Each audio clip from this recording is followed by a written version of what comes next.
ആകാശത്തെ പട്ടം പൊങ്ങിപ്പറക്കുന്നു, ചെറിയ കാഴ്ചകളിൽ നിന്നും വലിയ കാഴ്ചകളിലേക്ക്. ഞാനാണ് ഉയരത്തിലെന്ന് അത് ഉറക്കെ പറഞ്ഞു. പട്ടത്തെ കെട്ടിപ്പിടിച്ച് നൂൽച്ചരട് പറഞ്ഞു, നീയും ഞാനുമല്ല. പിന്നാരാ? പട്ടം ചോദിച്ചു. ദേ അങ്ങോട്ട് നോക്കിക്കേ, ആ പരുന്താണ്.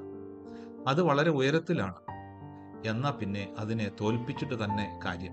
ഉയർന്നു പറക്കാൻ എത്ര നോക്കിയിട്ടും ഒന്നനങ്ങാൻ പോലും കഴിയുന്നില്ല. നിരാശനായ പട്ടത്തെ നൂൽച്ചരട് കെട്ടിപ്പിടിച്ച് സ്നേഹം കൊണ്ട് വരിഞ്ഞു മുറുക്കി ഇങ്ങനെ പറഞ്ഞു, നമ്മെ നിയന്ത്രിക്കുന്നത് നാമല്ല, നമ്മെ ഉണ്ടാക്കിയവനാണ് എന്ന്.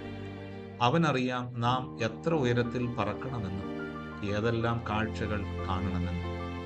കാറ്റിൽപ്പെട്ട് തകരാനും മഴയിൽപ്പെട്ട് കുതിർന്നലിയാനും അവൻ നമ്മെ വിട്ടുകൊടുക്കില്ല. കാറ്റും കോളും വരുമ്പോൾ അവൻ നമ്മെ തിരിച്ചെടുത്ത് അവന്റെ മറവിൽ മറയ്ക്കും. സ്രഷ്ടാവിന്റെ കരത്തിൽ ഉയരാനും അവന്റെ മറവിൽ താഴ്ന്നിരിപ്പാനും നോമ്പുകൾ നമ്മെ പരിശീലിപ്പിക്കും.